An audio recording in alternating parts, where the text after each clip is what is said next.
Selamat petang saudara-saudari di dalam Tuhan. Sebelum kebaktian ini dimulai, untuk yang membawa HP mohon di silent atau dimatikan terlebih dahulu agar tidak mengganggu jalannya kebaktian. Terima kasih.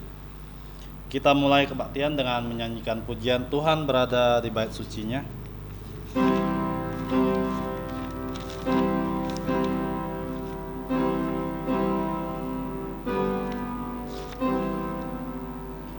Tuhan berada di bait sucinya, semua orang di hadapan Tuhan sujudlah, berdiam diri, sembah sujud. Amin. Mari bersatu teduh. 1 Petrus pasal 1 ayat 14 sampai 16.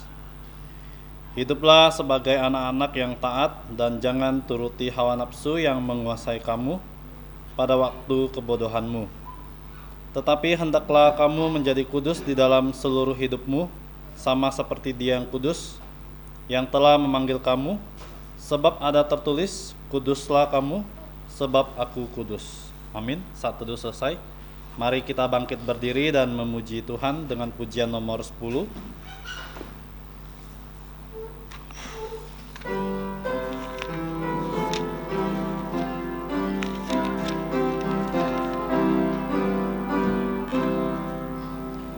Nobatkanlah Raja, domba ditatanya.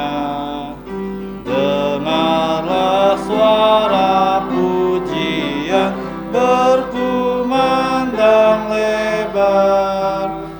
Bangunlah jiwaku, bersorak dan puji Kristus yang mati gantiku selama-lamanya. Nobatkanlah Raja, Tuhan Sang Pengasih. Tanda luka paku tombak, nyatakan kasih-Nya. Malaikat di sorga tak dapat lukiskan kejadian ajaib ini serta rahasianya. Nobatkanlah Raja, Tuhan kehidupan, yang mengalahkan kuasa maut dan menyelamatkanku. Pujilah padanya dan segala rahmat-Nya, dan mati untuk menebusku di hidup kekalnya. Nobatkanlah Raja, Tuhan alam semesta, namanya disebut ajaib dan maha mulia. Raja-raja dunia bertelut padanya, beri mahkota kepadanya, pujikan kasih-Nya.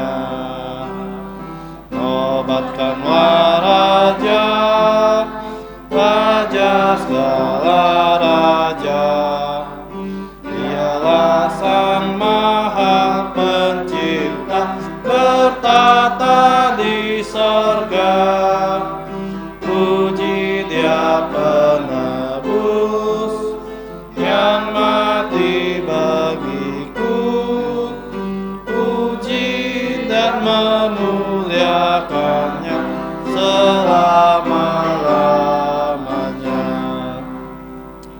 Kita tetap bangkit berdiri, kita masuk dalam doa. Allah Bapa kami di sorga, kami datang ke tatamu yang kudus, sekaligus tata anugerah pengampunan dosa melalui Putra Tunggalmu Tuhan kami Yesus Kristus. Kami berterima kasih karena Engkau memberi kami kesempatan untuk berkebaktian pada hari ini. Kami mohon belas kasihan-Mu mengampuni dosa-dosa kami, sehingga kami dilayakkan datang ke hadirat-Mu yang kudus. Mohon Roh-Mu menyertai kami, sehingga kami dapat menyembah Engkau sesuai dengan kebenaran firman-Mu, supaya setiap acara kebaktian ini berkenan kepadamu dan hanya untuk memuliakan Engkau dan Putra-Mu dan Roh-Mu yang kudus. Dengarkanlah doa kami yang kami ucapkan dengan rasa terima kasih di dalam nama Tuhan Yesus yang telah mengajarkan kami doa Bapa kami. Bersama-sama mari kita berdoa. Bapa kami di sorga, dikuduskanlah nama-Mu, datanglah kerajaan-Mu, jadilah kehendak-Mu di bumi seperti di sorga. Berikanlah kami pada hari ini makanan harian kami, dan ampunilah kami akan kesalahan kami, seperti kami juga mengampuni orang yang bersalah kepada kami. Dan janganlah membawa kami ke dalam pencobaan, tetapi lepaskanlah kami dari yang jahat. Karena Engkau-lah yang punya kerajaan dan kuasa dan kemuliaan sampai selama-lamanya. Amin. Gloria Patria.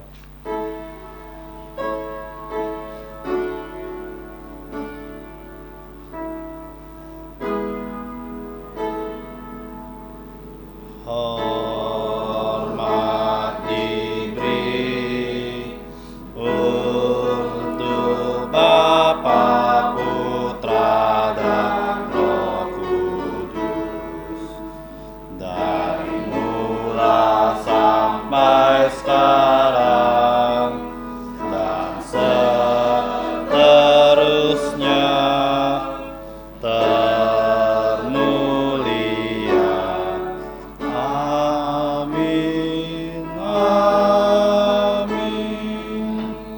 Silakan duduk kembali. Saudara-saudari, mari kita membuka Alkitab kita yang diambil dari 2 Korintus pasal 6 ayat 11 sampai pasal 7 ayat 1. 2 Korintus pasal 6 ayat 11 sampai pasal 7 ayat 1. Kita akan membacakannya secara bergantian. Satu ayat terakhir kita akan membacakannya bersama-sama.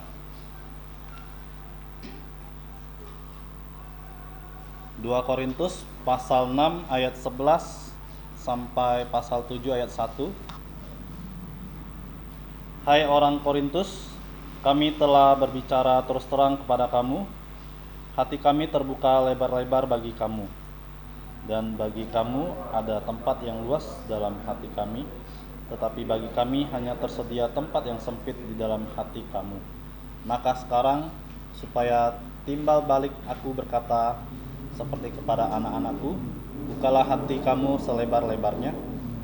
Janganlah kamu merupakan pasangan yang tidak seimbang dengan orang-orang yang tak percaya, sebab persamaan apakah terdapat antara kebenaran dan kedurhakaan, atau bagaimanakah terang dapat bersatu dengan gelap? Persamaan apakah yang terdapat di antara Kristus dan Belial? Apakah bagian bersama orang-orang percaya dengan orang-orang tak percaya? Apakah hubungan bait Allah dengan berhala? Karena kita adalah bait dari Allah yang hidup menurut firman Allah ini. Aku akan diam bersama-sama dengan mereka dan hidup di tengah-tengah mereka, dan aku akan menjadi Allah mereka, dan mereka akan menjadi umatku. Sebab itu, keluarlah kamu dari antara mereka, dan pisahkanlah dirimu dari mereka. Firman Tuhan, dan janganlah menjamah apa yang najis. Maka aku akan menerima kamu, dan aku akan menjadi bapamu, dan kamu akan menjadi anak-anakku laki-laki dan anak-anakku perempuan. Demikianlah firman Tuhan yang Maha Kuasa. Sama-sama. Saudara-saudaraku yang kekasih, karena kita sekarang memiliki janji-janji itu, marilah kita menyucikan diri kita dari semua pencemaran jasmani dan rohani, dan dengan demikian menyempurnakan kekudusan kita dalam takut akan Allah. Amin. Bersyukur kepada Tuhan untuk firman yang sudah kita bacakan. Selanjutnya kita akan kembali memuji Tuhan dengan pujian nomor 198. Pujian nomor 198.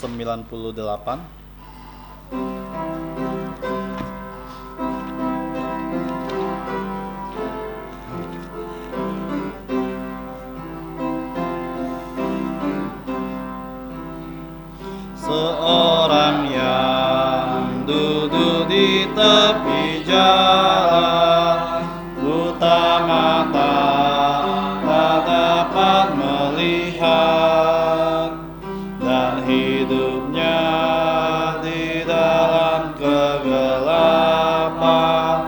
Yesus datang, teliklah matanya. Yesus datang, kuasai hancurlah. Yesus datang, hapus air matanya. Gelap susah menjadi sukacita. Yesus datang, mengubah semuanya. Seorang yang dirasuh kuasa iblis, berdiam di kuburan sendiri. Ia tertawa, tersiksa tak berdaya. Yesus datang, jadi bebaskannya. Yesus datang, kuasa iblis hancurlah. Yesus datang, hapus air matanya. Gelap susah menjadi sukacita. Yesus datang, mengubah semuanya. Seorang yang mengidap sakit kusta, timpang tuli, tak dapat bicara, dibelenggu penuh penderitaan. Yesus datang, ya disembuhkannya. Yesus datang, kuasa iblis hancurlah. Yesus datang, hapus air matanya. Gelap susah menjadi sukacita. Yesus datang, mengubah semuanya. Selanjutnya kita akan melihat ayat hafalan yang terdapat di buletin gereja. Kita akan mencoba menghafalkan ayat hafalan ini sebanyak 3 kali. Ayat hafalan diambil dari Mazmur nomor 119 ayat 113.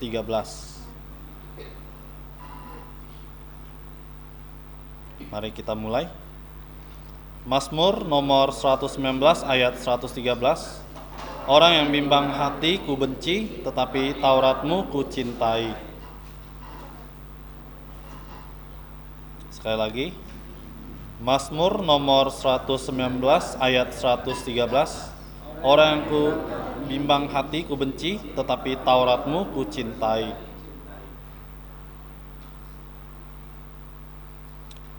Satu kali lagi. Mazmur nomor 119 ayat 113. Orang yang bimbang hati ku benci, tetapi Tauratmu ku cintai. Oke. Saudara-saudari dapat membawa pulang buletin gereja ini agar bisa mencoba untuk menghafalkan ayat hafalan kita ini di rumah. Selanjutnya kita akan melihat warta gereja. Untuk saudara-saudari yang melayani minggu depan diharap untuk mempersiapkan dirinya. Warta gereja yang pertama, seminar gereja pada hari Sabtu tanggal 25 Oktober mulai dari jam 3 sore sampai jam 6:30 sore ya. Warta gereja yang kedua, kebaktian hari ulang tahun gereja yang ke-20 itu diadakan pada hari Minggu tanggal 26 Oktober. Warta gereja yang ketiga, persekutuan remaja yang akan diadakan pada hari Selasa tanggal 21 Oktober yaitu jam 6 sore. Untuk saudara-saudari yang pertama kali hadir, Jika ada, bisa bangkit berdiri. Nah, jika tidak ada, mari kita doakan terus.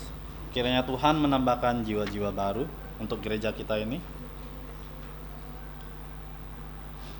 Selanjutnya kita akan menjalankan persembahan. Kantong persembahan akan dibawakan oleh saudari Seling. Sambil menjalankan kantong persembahan, kita akan memuji Tuhan dengan pujian nomor 52. Pujian nomor 52.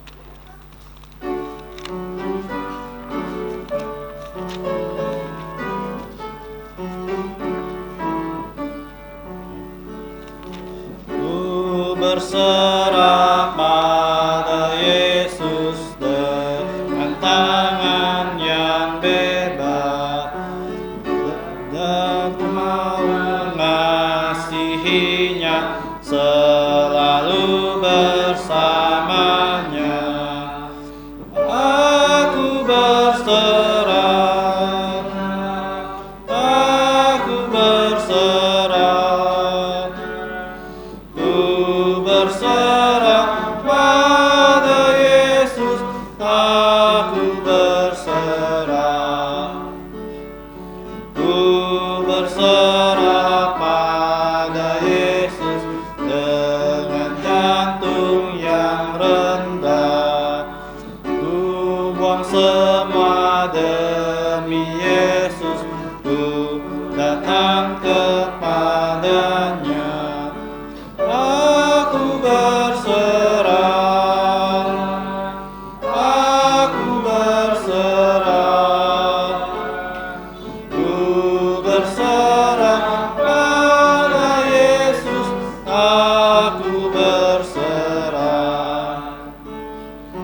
Ku berserah pada Yesus dengan segenap jiwaku. Rohnya penuhi hatiku, dan Dia sungguh milikku. Aku berserah, aku berserah, ku berserah pada Yesus, aku berserah. Mari kita bangkit berdiri dan menyanyikan doksologi.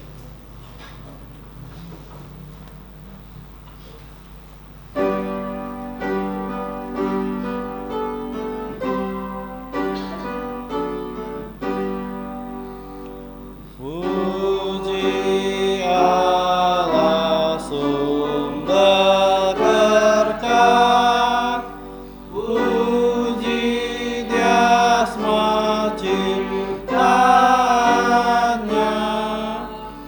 puji Dia para malaikat, Bapa, Putra, dan Roh Kudus. Amin. Kita tetap berdiri, mari kita masuk dalam doa. Bapa kami di sorga, kami menyerahkan persembahan kami, kiranya Engkau berkenan menerimanya. Pakailah persembahan ini untuk kemuliaan nama-Mu dalam pelayanan dan perluasan kerajaan-Mu di muka bumi. Berkatilah saudara-saudari yang telah membawa persembahan ini, khususnya anak-anak yang uangnya berasal dari orang tua mereka, supaya semua keluarga kami percaya Tuhan Yesus dan diselamatkan. Ajarlah kami melayani Engkau sebagai korban hidup yang memuliakan nama-Mu. Demikianlah kami berdoa dan berterima kasih di dalam nama Tuhan Yesus. Amin. Silakan duduk kembali. Tuan anak silakan menuju ke kelas sekolah minggu.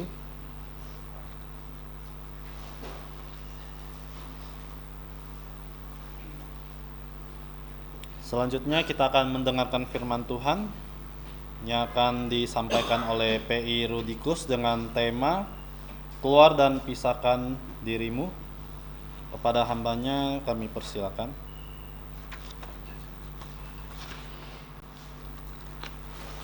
Selamat malam saudara-saudari kasih dalam Tuhan. Kita bersyukur pada malam hari ini kita dapat datang kembali untuk menyembah Tuhan. Sebelum kita dengarkan firman Tuhan, mari kita berdoa. Bapa kami di surga, kami bersyukur kepadamu pada malam hari ini kami dapat datang untuk menyembah dan memuliakan nama-Mu. Ya Tuhan, pertama-tama kami mohon ampun atas segala dosa dan kesalahan kami. Kami menyerahkan untuk kebaktian sunset ke dalam tangan-Mu, kiranya Engkau yang menuntun dan memimpin jalannya kebaktian pada hari ini.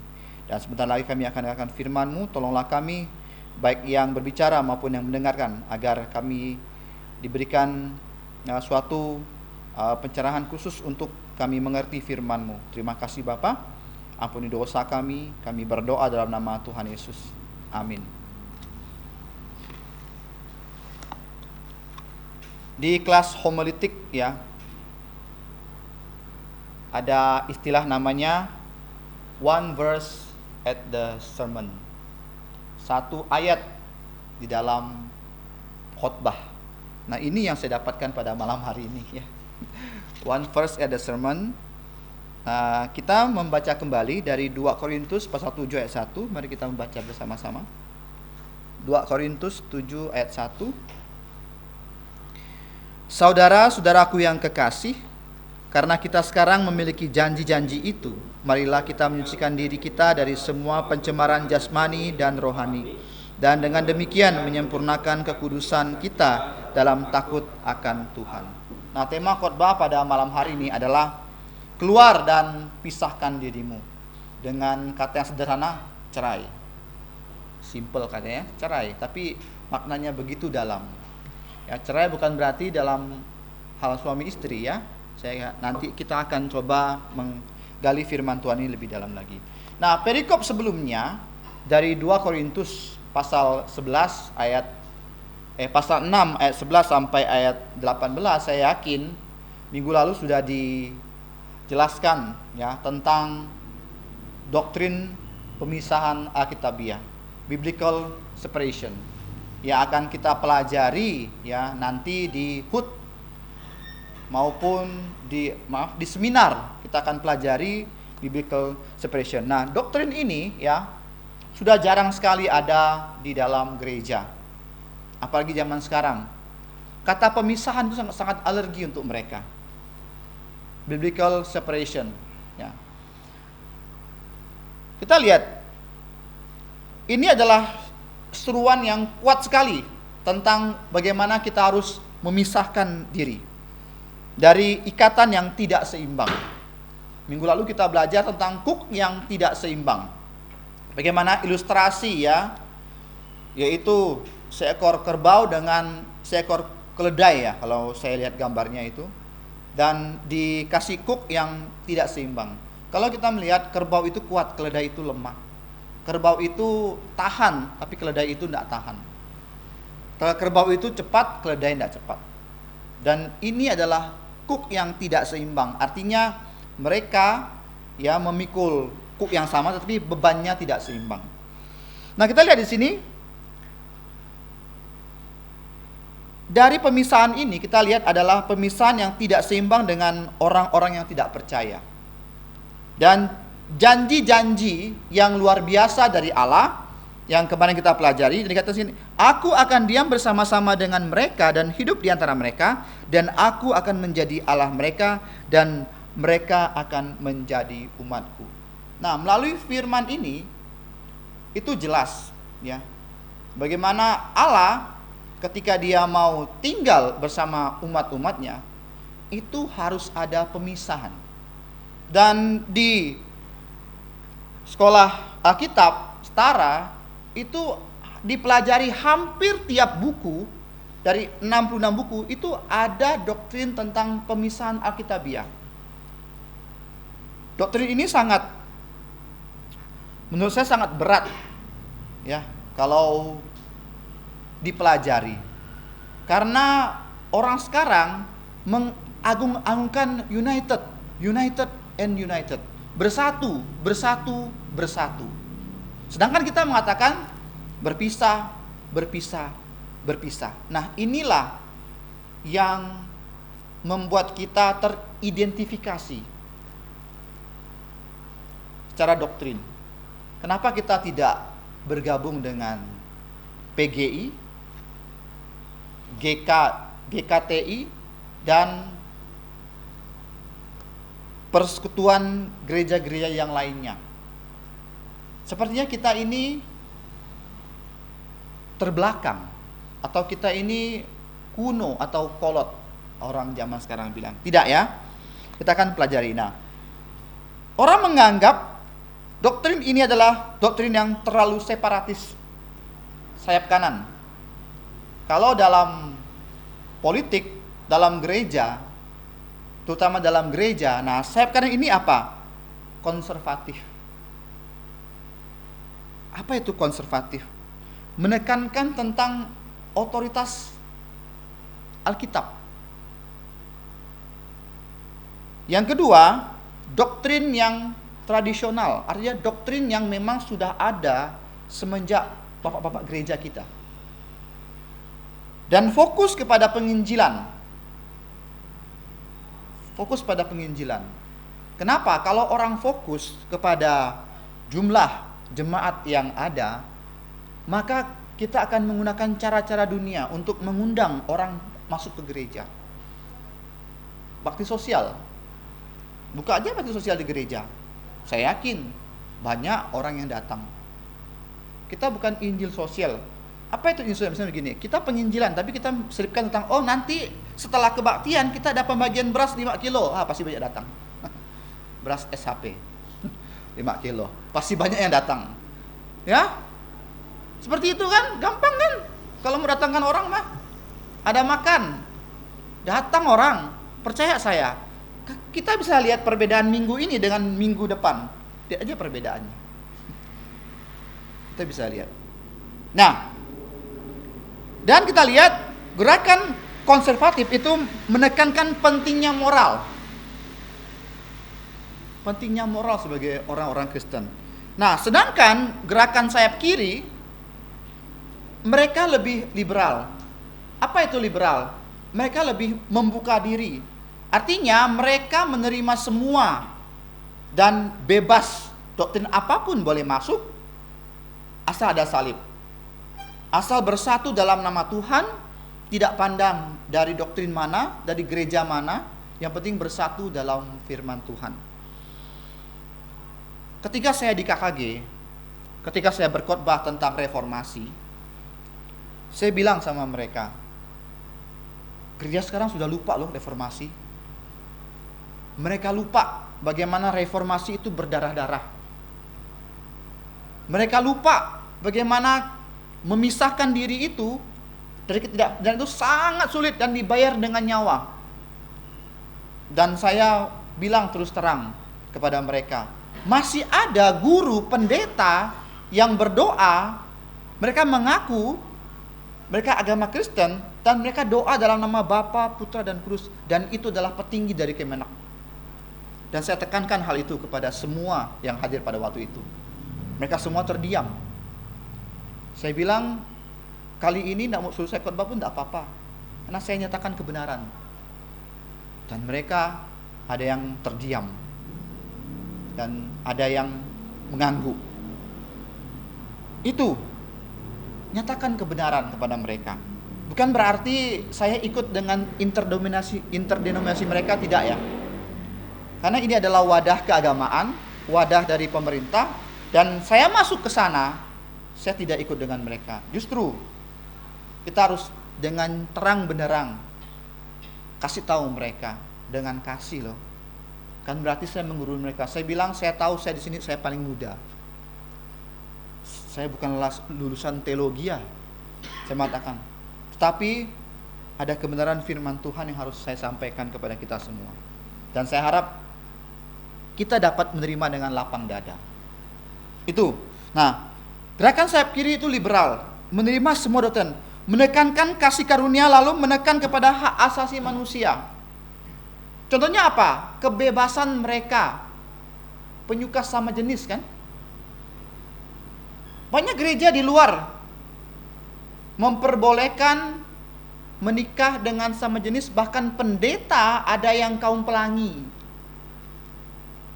Ada yang kaum pelangi, pendeta. Di Asia mungkin tidak banyak, di Eropa banyak tuh. Di Eropa udah begitu bebas. Menikah sama jenis diberkati oleh pendeta, dan pendetanya juga penyuka sama jenis. Bayangkan, mereka bilang hak asasi manusia, hak asasi manusia, tetapi mereka tidak menekankan moral dari kekristenan itu sendiri. Nah, kalau kita melihat dari 2 Korintus 7 ayat 1, saya di sini tidak mengoreksi khotbah sebelumnya, tapi saya melengkapi.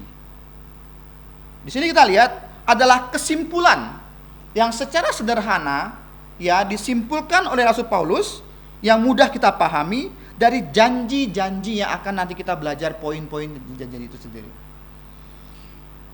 Dari janji-janji ilahi. Nah, Rasul Paulus memanggil, kalau kita baca, memanggil kita sebagai saudara-saudaraku yang kekasih. Itu adalah suatu tindakan nyata dari respon bagaimana Rasul Paulus memberikan atau menuliskan doktrin ini, mengajar ini dengan landasan kasih. Kasih itu memisahkan antara benar dan salah. Kasih tidak akan menyatukan antara benar dan tidak benar. Kalau kamu kasih, kalau saya kasihi anak-anak murid saya akan tahu kamu, oh ini yang benar, itu yang tidak benar. Banyak orang liberal mengatakan, oh saya kasih, tak peduli kamu benar atau salah, ya udah, damai. Jangan tengah aja lah. Nggak bisa. Kasih itu justru memisahkan antara benar dan salah. Banyak Kristen kan, oh saya kasih, mari kita bersama-sama berkebaktian. Nggak peduli kamu doktrinnya apa denominasimu, yang penting kasih. Dalam kasih, ingat, kasih itu memisahkan. Ketika Yesus datang, apa yang dikatakan? Dia mengutus malaikatnya untuk memisahkan antara kambing dan domba. Dia tidak menyatukan kambing domba loh, karena kasih loh. Ingat, kasih berdasarkan kebenaran, dan kebenaran itu akan memisahkan dari yang tidak benar dengan yang benar. Nah, kalau kita melihat di sini, intinya ketika kita sudah memiliki janji-janji Allah itu yang besar itu, bagaimana kita harusnya hidup, merespon dari janji-janji ini? Jawabannya apa? Dalam tadi saya katakan temanya keluar dan pisahkan dirimu. Nah, kalau kita melihat dalam firman Tuhan, kita dapat membagikan menjadi beberapa poin. Yang pertama, dasar tindakan kita untuk keluar dan pisahkan diri. Apa dasarnya? Karena kita sudah memiliki janji-janji itu. Itu dasarnya. Janji apa? Janji dari Tuhan Yesus yang kekal. Bahwa nanti ketika Dia akan tinggal bersama-sama dengan kita. Dan itu yang akan memisahkan kita dari yang ketidakbenaran, antara yang tidak benar dan juga yang benar. Nah, penting janji Allah itu. Janji Allah itu penting loh. Kalau kita tidak mempunyai janji Allah, maka kita tidak punya pedoman. Sangat penting janji Allah. Seperti janji nikah kan. Kita sudah janji nikah sama orang itu. Kita tidak mau berkhianat. Ketika kita mulai tergoda, kita ingat janji itu. Makanya saya pakai cincin. Saya ingat, oh saya sudah nikah, oh bahaya, jangan. Ada cewek cantik saya tak mau. Ada cincin. Cuma saya lepaskan, oh saya sudah belum nikah. Makanya yang sudah nikah ya, pakai cincin ya. Michael nanti sama Lucy pakai cincin, supaya ingat. Sudah punya istri, sudah punya suami. Itu janji sebagai pedoman langkah hidup kita. Dan saya tidak akan melepas ini. Mandi pun saya pakai. Ya. Nah, kita lihat. Janji merujuk kepada janji yang disebutkan dalam akhir pasal 6. Allah akan menjadi Bapa dan kita akan menjadi anak-anaknya. Kita mempelai wanita, Kristus mempelai pria. Itu janjinya. Janji nikah. Nah, apa implikasinya dalam kehidupan kita? Kita lihat, kehidupan Kristen tidak dimulai dengan usaha kita untuk menjadi kudus, agar Tuhan mau berjanji. Sebaliknya, janji dan anugerah Allah sudah kita miliki sebagai motivasi dan kekuatan untuk kita hidup kudus. motivasi, kekuatan untuk kita hidup kudus. Karena janji Allah, Dia akan menjadi Bapa kita dan kita adalah anak-anaknya. Begitu banyak janji kan? Dan Alkitab aja disebut perjanjian lama, perjanjian baru. Covenant. Ingat ketika Adam dan Hawa berdosa, Allah berikan covenant. Perjanjian kerja. Janji. Dan janji Allah itu dia tidak ada tanya kamu setuju enggak? Enggak, dia langsung pilihkan, ini janji aku loh. Dan dia akan tepati. Nah, kita lihat di sini apa dampaknya untuk kita. Pertanyaannya, apakah kita menghargai janji-janji Allah itu? Kita mengaku bahwa kita adalah miliknya, harus mengubah cara hidup kita, cara pandang kita terhadap dosa dan dunia, serta tidak berkompromi. Kembali lagi ke doktrin pemisahan Alkitabiah, tidak berkompromi. Bagaimana kita bisa berkompromi dengan, atau misalnya kita joint venture sama orang yang tidak percaya? Michael ngerti lah ya, joint venture ya, kerjasama usaha. Nggak bisa. Orang tidak percaya akan tempel, itu segala jimat. Ada kucing manggil-manggil. Wah, Kristen kan nggak bisa. Kita nggak bisa join sama mereka loh. Nanti orang bilang, oh kamu fanatik. Tidak, iman tuh harus fanatik. Iman harus fanatik. Kalau kita iman tidak fanatik, berarti iman kita goyang-goyang. Goyang-goyang dong. Kita nggak bisa join lah sama orang yang kayak orang usaha, tapi mereka yang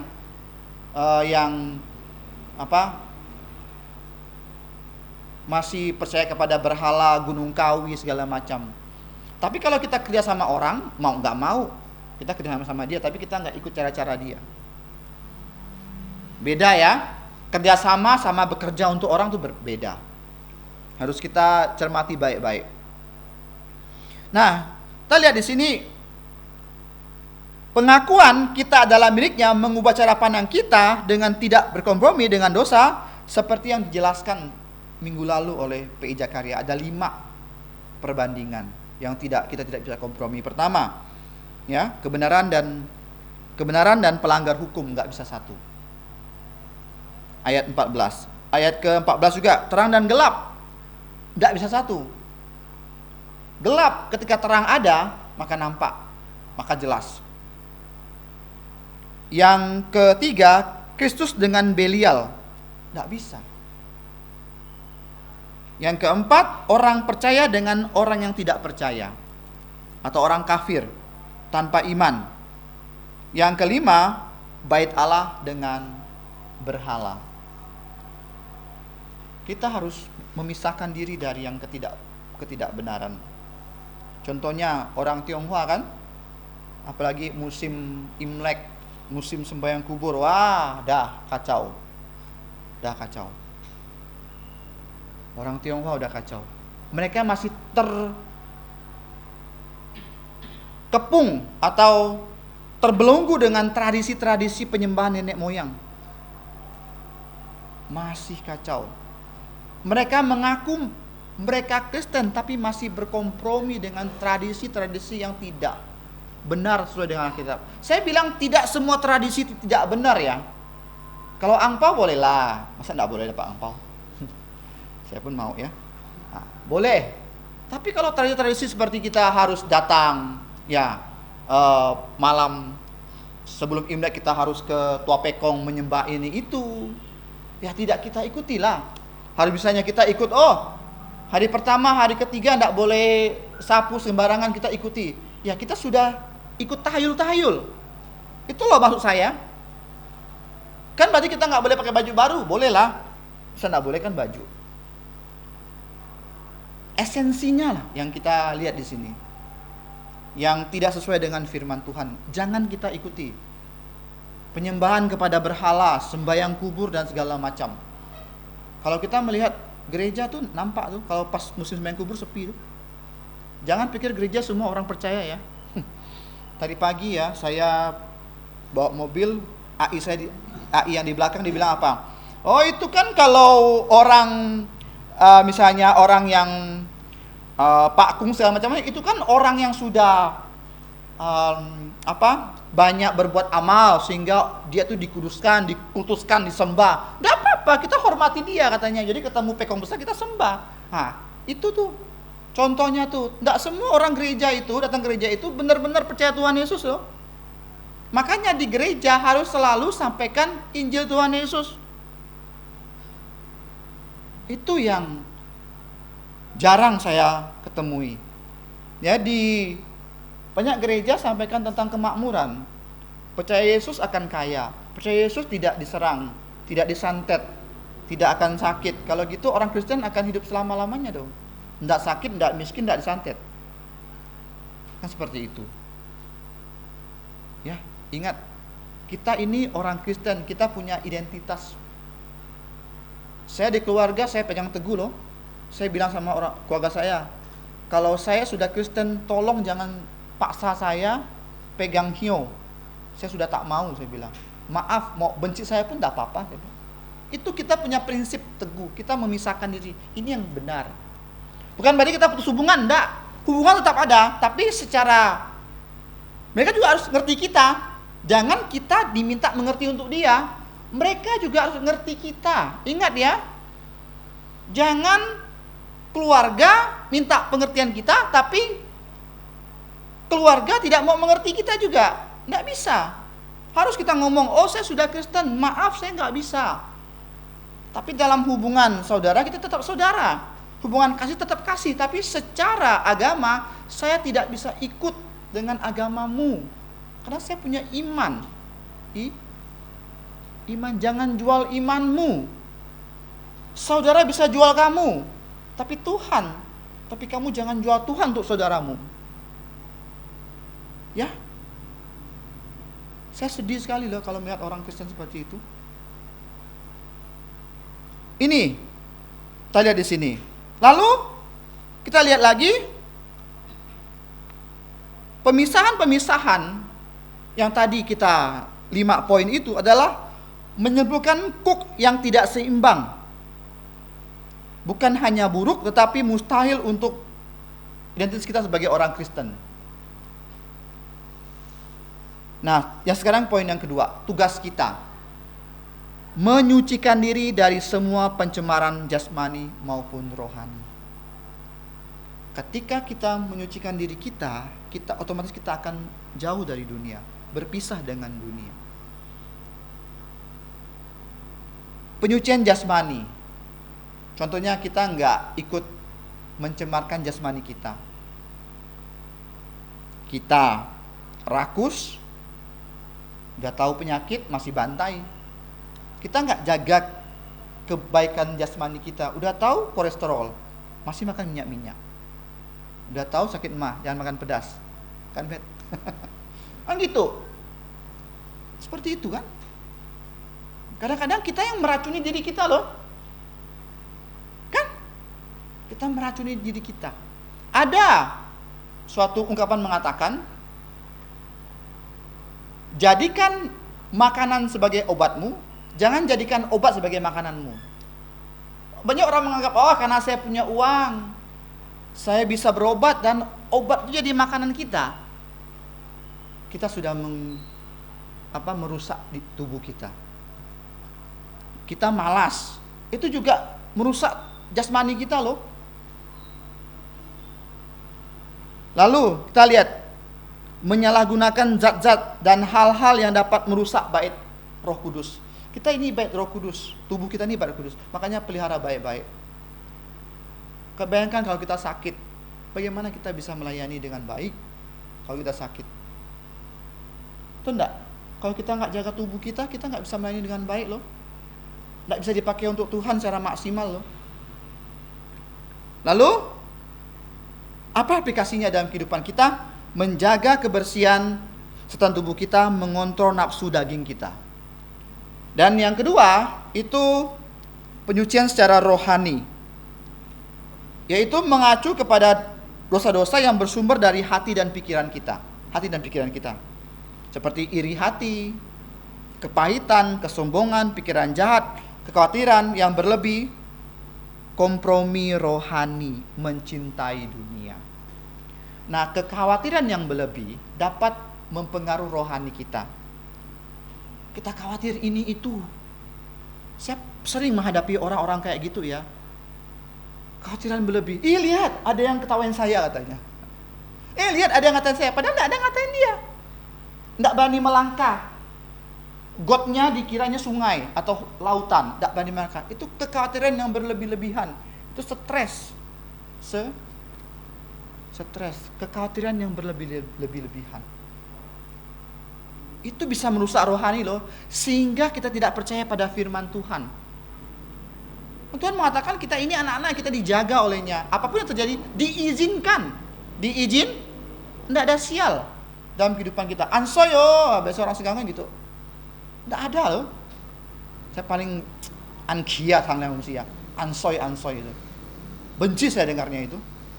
Tak suka saya dengarnya. Karena apa? Saya tawa-tawa, saya kesingkawangan ya. Ya, karena apa? Apapun yang terjadi itu Tuhan sudah izinkan loh. Walaupun kita keadaan baik dan buruk, itu Tuhan yang izinkan. Kadang-kadang ya, menurut kita keburukan, tapi akan mendatangkan kebaikan dalam hidup kita. Nah ya, ini. Nah lalu apa? Kompromi dengan rohani, mencintai dunia. Mencintai dunia. Kita cinta dengan dunia. Kita menggunakan cara-cara dunia. Kita mencintai dunia sehingga kita melupakan Tuhan. Kita cinta dengan profesi kita, cinta dengan masa depan kita, sehingga kita lupakan Tuhan. Mencari uang dengan cara-cara yang tidak baik. Lalu apa? Kita melihat, kita harus menjaga apa yang kita lihat, apa yang kita dengar, serta pikiran kita dengan hal-hal yang baik. Apa yang baik, apa yang sedap didengar, Filipi 4 ayat 8. Lalu kita lihat di sini ayat yang pertanyaan yang ketiga, tujuan akhir kita menyempurnakan kekudusan kita dalam takut akan Allah. Ketika kita takut akan Allah, kita tidak takut manusia. Mau manusia ngomong apa kek, mau bilang kita tidak setia kawan kek, mau bilang kita enggak menghargai leluhur kek, terserah. Orang yang mati tidak perlu kita sembayangi. Tidak bisa bawa dia masuk surga. Justru yang hidup ini harus kita yang perhatikan. Yang hidup. Nah, kita lihat di sini. Tujuan akhir hidup kita menyempurnakan kekudusan dalam takut akan Allah. Kekudusan yang disempurnakan adalah kekudusan bukan hal yang lain. Ini adalah proses progresif yang kita lakukan hari demi hari, makin lebih baik. Sanctification, dari posisi, dari gelap pindah ke terang, progresif, terus menerus dan permanen, tunggu di sorga. Itu sanctification, pengudusan. Lalu kita lihat di sini, kita harus terus maju, bertumbuh, dan Kristus akan menyempurnakan kita. Artinya kita mencapai tujuan dan sasaran kita dan menjadi serupa dengan Kristus. Orang kan banyak bilang camkui chong kuna chong yasu, jangan mirip hantu, mirip Yesus. Kalau manusia yang jelek, walaupun dia tongin tetap tongkui, enggak? Ya, siapapun dia, apapun ras dia, kalau dia tidak percaya Tuhan Yesus ya seperti hantu. Jangan hanya fankui ya seperti hantu. Ya, ini. Nah, kamu lihat di sini serupa dengan Kristus, motivasi sejati dalam takut akan Tuhan, takut akan Allah. Ya, jadi takut akan Allah itu ya bukan ketakutan yang membuat kita lari loh.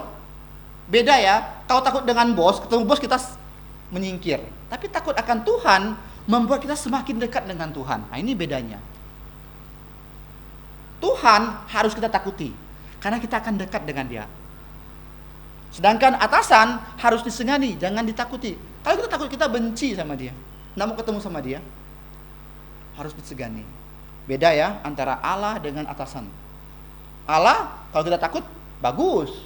Artinya kita semakin dekat dengan dia. Tapi kalau kita takut dengan atasan, berarti kita benci sama dia. Atasan harus disegani. Bagaimana menjadi atasan yang disegani? Pelajari leadership nanti. Ya, saya tidak mengatakan leadership di sini karena bukan motivator. Ya, kita bukan motivator, kita adalah pengkhotbah. Nah, tadi di sini kita memotivasi sejati diri kita dengan takut akan Allah. Bukan ketakutan membuat kita semakin dekat, semakin hormat, dan kekaguman kita dengan Tuhan. Dan takut ini mendorong kita untuk kita hidup kudus. Karena kita takut, maka kita akan semakin dekat dengan Dia dan kita tidak ingin menyakiti hati Bapa. Jadi karena kita begitu mengasihi Dia, takut akan Allah adalah dasar untuk kita disiplin diri. Disiplin diri ya, disiplin dalam segi rohani maupun jasmani. Jasmani contohnya, disiplin diri. Di tempat kerja, jangan sampai terlambat datang. Ada waktunya udah langsung. Itu disiplin diri. Komitmen kita untuk berkelanjutan dalam proses penyucian diri. Penutup ya. Janji Allah adalah motivasi kita. Penyucian jasmani dan rohani adalah tugas kita, dan menyempurnakan kudusan adalah dalam takut akan Allah adalah goal kita, tujuan akhir.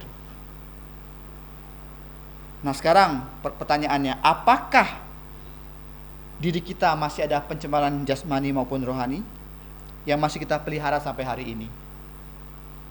Apakah kita masih kompromi? Nah, doktrin pemisahan Alkitabiah adalah doktrin bukan untuk kita mengisolasi diri, tapi untuk memprotek diri kita. Ini loh, tek, yang kita tidak boleh keluar dari proteksi ini, pemisahan Alkitabiah. Dan bukan infiltrasi. Kita menyusup, kita pelan-pelan mengubah orang, enggak bisa itu, susah itu. Tapi yang jelas, ketika kita masuk ke dalam kumpulan-kumpulan orang yang tidak benar atau mereka masih berkompromi, nyatakan kebenaran dengan terang benderang. Saya masih ingat ya, dulu kita di sini ada setara, ada mahasiswa setara yang dekat dengan kita, dan dia undang Pendeta Peter, waktu itu masih penginjil, berkhotbah di gerejanya, dan saya ikut dengan Pendeta Peter waktu itu. Dan ketika Pendeta Peter berkhotbah, dia khotbahkan tentang hal-hal yang benar, dan mulai hari itu dia tidak pernah mengundang Pendeta Peter lagi ke sana, karena para majelis hamba Tuhan telinganya panas semuanya. Dan itu kebenaran yang harus kita katakan kepada mereka. Bukan kita harus pura-pura kita jadi anggota dia, kita menyusup, kita ubah dia, enggak. Nyatakan kebenaran secara terang. Dan gereja itu tidak pernah lagi mengundang kita untuk berkhotbah di mimbarnya, karena mereka panas telinganya. Musik mereka kontemporer. Ya, mereka memakai tradisi-tradisi kayak tahayul Sinterklaas. Itu kan tahayul. Itu tahayul loh, Sinterklaas loh. Orang pakai topi Santa Claus. Kenapa? Itu kan manusiawi, hak asasi, kan kebebasan, liberal. Nah ini yang saya bilang tadi, sayap kiri kalau liberal, kacau. Itu tahayul kita masukkan ke dalam gereja. Apa itu tahayul? Sinterklaas itu tahayul, mengatakan bahwa nanti Sinterklaas akan kasih hadiah ke anak-anak. Enggak kebohongnya anak-anak. Sinterklaas bagi hadiah, pakai jenggot, topi merah, film The Red ya. Nah itulah tahayul. Kita masukkan dalam gereja loh. Secara tidak langsung kita pikir ini kan biasa. Anak-anak senang ada Sinterklaas. Ya itu tahayul. Dan mereka berpikir apa? Nanti ada hadiah yang dikasihkan dalam kosak kaki mereka. Jatuh dari terobong asap, pup, ada hadiah. Pagi-pagi sekali buka hadiah, oh dari Sinterklaas. Itu kan bohong. Bohong. Makanya berhati-hati. Kita mau Natal nih. Banyak orang mengatakan gereja kita gereja sesat katanya. Kenapa tidak ada pohon Natal? Di rumah boleh lah pasang pohon Natal, di gereja tidak boleh. Tidak harus, bukan tidak boleh, tidak harus. Tidak mesti kita sibukkan dengan hal-hal itu, dengan dengan pertunjukan yang hanya untuk menyenangkan hati kita. Kalau untuk memuji Tuhan, it's okay. It's okay. Tapi kalau untuk pertunjukan seperti show, lihat, tunggu dulu.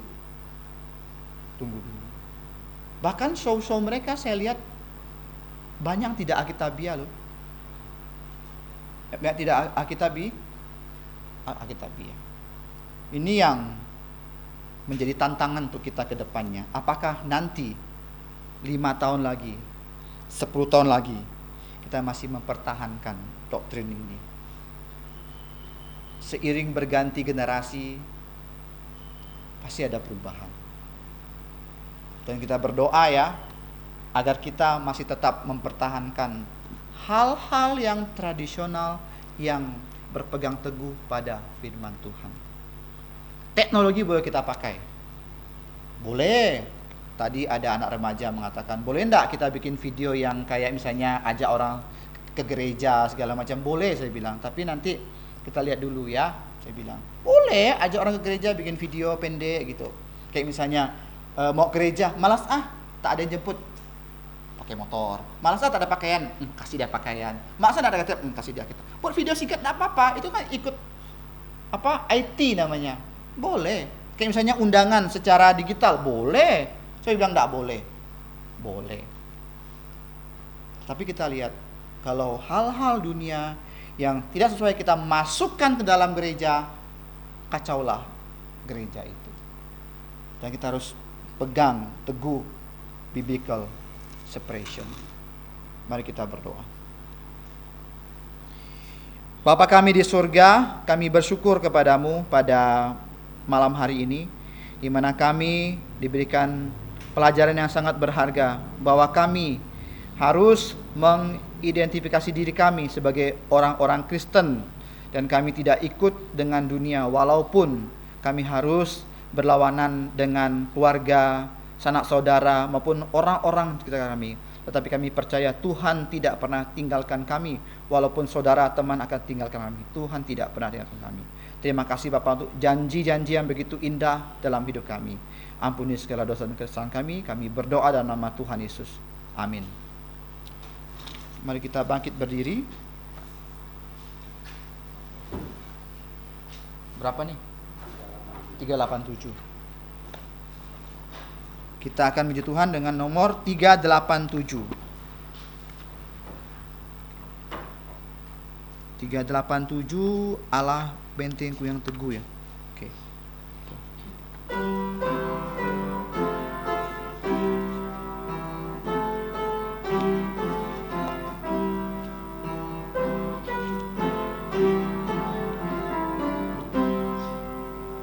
Allah bentengku yang teguh, perisai dan pelindungku, menolong bila ku jatuh, dan jadi pengharapanku.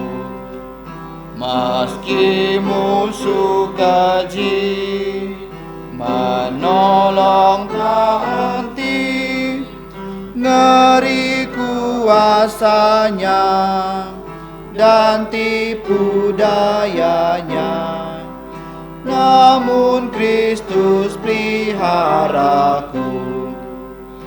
Bila sandar kekuatanku, pasti aku akan kalah.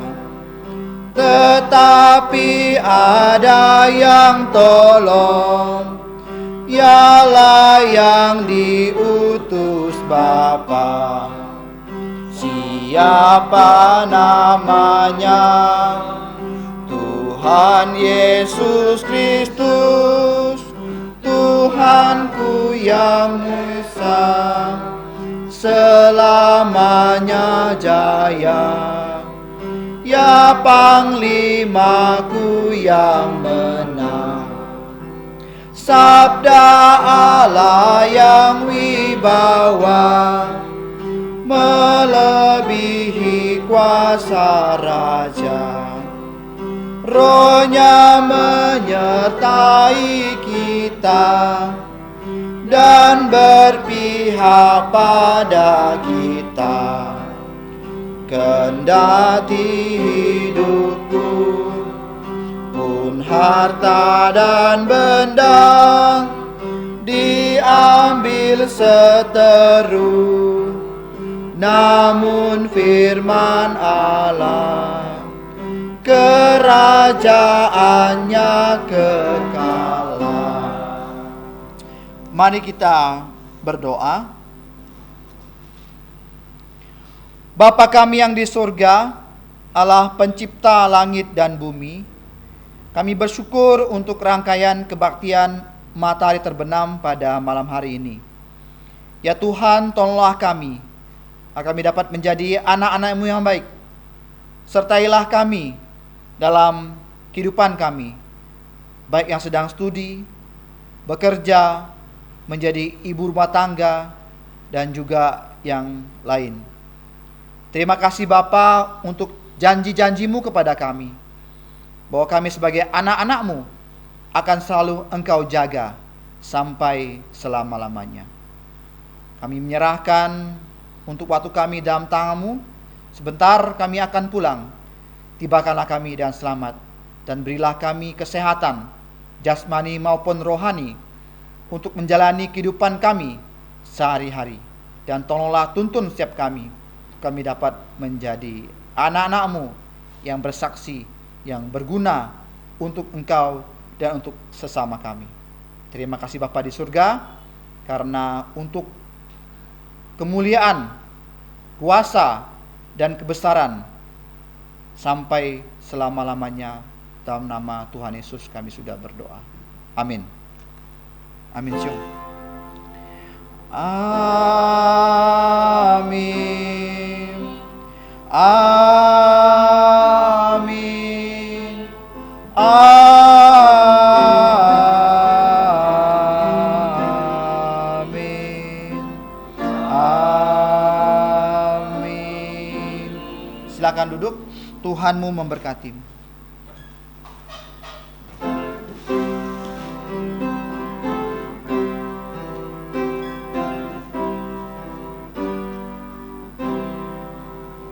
Tuhan memberkatimu, Tuhan melindungi, menyinarimu, memberi kasih karunia. Tuhan menyinarimu dengan wajahnya, memberi kasih karunia, karunia, damai sejahtera diberi Tuhanmu. Amin.